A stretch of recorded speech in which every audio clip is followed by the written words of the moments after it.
오늘 말씀은 에베소서 5장 8절에서부터 14절까지의 말씀입니다. 한성열 교수는 우리가 욕구를 인정하는 것과 그것에 따라 사는 것은 차이가 있다, 이런 이야기를 했습니다. 우리가 성욕을 느낄 수는 있지만 그것을 저지르게 되면 그게 범죄가 되는 것과 마찬가지인 것이죠. 그런데 그보다 더한 것이 있습니다.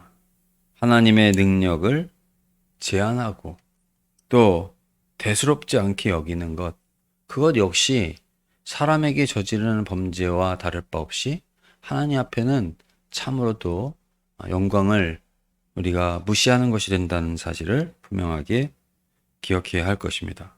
누구나 하나님은 은혜를 받기를 원하시고 은혜를 받을 수가 있습니다. 그러나 누구나 은혜를 받지는 못합니다. 이 모든 것을 우리가 심각하게 생각을 하고 그것을 의식하면서 은혜를 누리고자 하는 자에게 은혜가 임하는 것이지요. 하나님께서는 모든 영혼이 구원에 이르기를 원하시며 또 하나님의 백성으로 살아가기를 원하시지만은 하나님께서 주시는 그 은혜를 값없이 여기는 사람들이 많이 있습니다. 귀한 줄 모른다는 겁니다. 그래서 그 은혜를 받기를 원하지 않는 겁니다.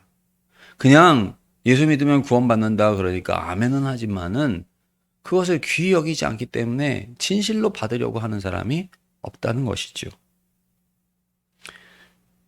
후에 그것이 얼마나 귀한 것인가는 심판의 구덩이에 던져지게 될 때 우리는 분명하게 알게 될 것입니다. 우리가 철로 역정을 함께 나누고 있는데 순례자들이 무신론자라고 하는 사람을 이제 만나게 됩니다. 당신들은 어디로 가십니까? 시온산으로 간다고 했더니 무신론자가 왜 그런 우스꽝스러운 여행을, 아무것도 얻지 못할 여행을 하느냐며 이렇게 비웃습니다. 왜 그렇게 생각합니까? 이렇게 물어보니까 자기도 이미 20년이 넘게 시온산을 향해서 나아가 봤지만 아무것도 찾지 못했다는 것입니다. 그래서 이제는 아무것도 없는 것을 내가 더 이상 왜 인생을 허비해야 되겠느냐. 돌아가서 그동안 못 즐겼던 것 마음껏 즐겨야 되겠다. 이게 무신론자의 대답이었습니다. 이러한 대답에 소망이 흔들리려고 하는데 크리스찬은 이 사람의 말에 흔들리지 마십시오. 이 사람은 아첨장이와 같은 사람입니다. 그렇게 이야기를 하면서 천사들이 경계해 주지 않았습니까? 아첨장이를 경계하라고 한 것처럼 이 사람의 말도 다시금 채찍에 맞지 않으려면 우리가 이 사람의 말에 넘어가서는 안 됩니다. 이렇게 크리스찬이 붙들어 주는 것을 볼 수가 있습니다. 저 사람은 세상의 신으로 눈이 멀어버린 겁니다.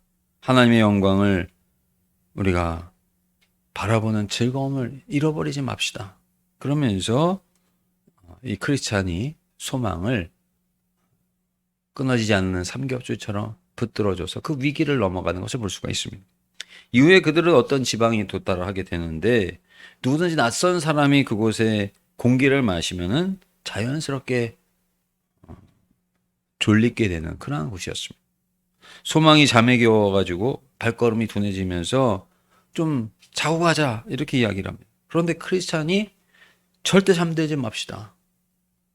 그러면 우리가 깨어날 수가 없을 겁니다.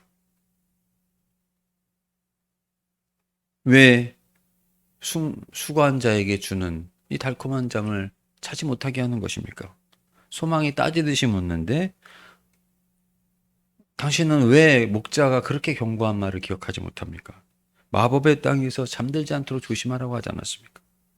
그러면서 다시 그 말을 떠올리게 하니까 그제서야 소망은 자기의 잘못을 인정을 하고 서로 이제 대화도 나누면서 또 노래도 부르면서 그렇게 가는데 크리스찬이 성도의 교제는 잘 서로가 교제하고 깨워주려고 노력만 한다면은 이와 같이 우리가 깨어 있을 수 있게 하고 지옥도 물리칠 수 있다. 이런 노래를 함께 부르면서 걸어가는 것을 볼 수가 있습니다.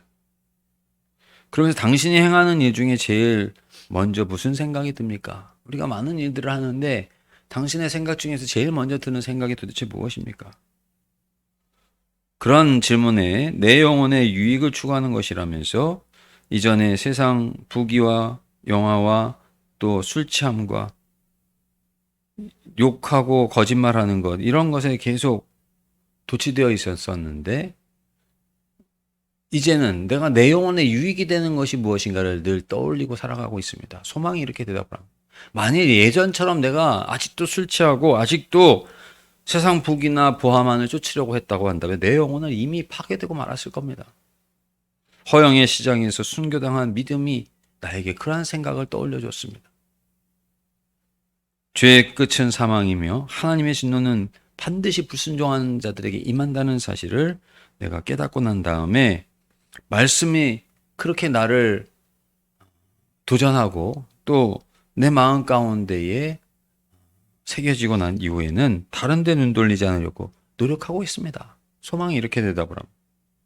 그 외에도 저는 죄를 짓습니다만은, 그러나 하나님께서는 그 이후에 짓는 죄를 오히려 회심의 역사로 만들어주시고, 이전에 달콤한 것이 떠나기 싫었고 옛 친구와 그래서 결별하지 못했고 죄의식에 때로는 고통스러워 견딜 수 없는 그러한 모습이 저의 모습이었습니다만은, 성경을 읽고 또 읽다 보니까 그 고통에서 또 읽고 또 읽어도 벗어나지 못하고 그랬던 내 모습이었는데, 내 의로 그 모든 것을 행하고 있었다라고 하는 사실을 깨달았습니다. 이렇게 소망이 이야기를 하면서, 내 의는 내가 성경을 읽는다고 해서 내 의로 읽으면 그것은 누더기에 불과하다라고 하는 것을 깨닫게 되었고, 다른 것으로 하나님의 나라에 갈 수 없고 내 작은 죄라도 지옥에 떨어지고도 남을 수 있는 그러한 엄청난 것인데, 그 저주에서 벗어날 수 있게 하는 것은 오직 예수 그리스도의 보혈밖에 없음을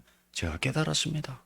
소망은 그와 같이 이야기를 하면서, 그렇기 때문에 이제 나는 믿음이 허영의 시장에서 순교하면서 그렇게 외쳤던 대로 예수 그리스도의 보혈만을 의지하면서 그분이 나를 위해서 죽어주신 것을 바라보면서 내게 죄사함을 허락하여 주신 그 은혜만을 기억하면서 계속해서 믿음의 눈으로 주님을 의지하며 나아가려고 하고 있습니다. 사도행전 16장 30절로 31절, 주 예수를 믿으라 그리하면 내가 구원을 얻으리라. 이 말씀이 이제 저에게 진정으로 믿어졌습니다. 그리고 영원히 목마르지 않는 생수가 되시는 주님께서 나 같은 죄인도 받아주실 것이라고 하는 그러한 마음을 주님께 여쭈었고, 주님께서 내가 너를 사랑한다, 내가 너를 인정하고 내가 너를 받아주고 내가 너를 함께하겠다, 너와 함께하겠다라고 하는 그러한 음성을 듣고, 나는 오직 이제 그분의 음성만을 들으며 그분의 보혈만을 바라보며 나아가야 할 것을 느꼈습니다. 그 이전에 나는 무지한 삶을 살았지만 이제는 거룩한 사랑이 내 마음 가운데 있습니다. 크리스찬에게 소망은 이와 같이 대답을 하면서, 이제 나는 내 안에 있는 모든 피를 다 쏟아서라도 주님을 위해서라면 다 쏟을 수 있을 것 같습니다. 이렇게 소망이 대답하면서 그 마법의 땅을, 또 무지라고 하는 자의 그 유혹을 이기고 그 마법의 땅을 지나서 천성을 향해서 나아갔다 하는 내용을 우리가 이 철로 역정을 통해서 볼 수가 있습니다. 오늘 우리가 봉독한 말씀에서도 한번 보십시오. 잠자는 자여 깨어. 빛의 14절 말씀이죠. 잠자는 자여 깨어 죽은 자들 가운데서 일어나라. 그리스도께서 너에게 비추이시니라. 이렇게 말씀하고 있습니다. 우리는 그동안 주님을 기쁘시게 하지 못했고 모든 착함과 의로움과 진실함으로 행하지 못하며 살아왔습니다. 그리고 부끄러운 일을 행했고 책망받는 것, 그것이 드러나기를 두려워했었던 모습이었지만, 이제 주님께서 나의 주님이심을 우리가 인정할 때 잠자는 자에게 깨워주시고 또 빛의 열매를 맺게 하시는 그러한 예수 그리스도의 사람으로 우리가 살아갈 수 있게 되었음을 에베소 5장 말씀 우리에게 말씀을 해주고 있습니다. 사랑하는 성도 여러분, 우리도 예수 그리스도를 의지하며 그분의 보혈을 힘입어서 깊은 잠에 빠지게 하는 마법의 땅을 지나고 또 무지와 같은 그러한 자의 유혹을 이겨내고 하나님을 영화롭게 하는 그런 승리하는 삶을 살아가는 우리 모두가 되시기를 간절히 원합니다.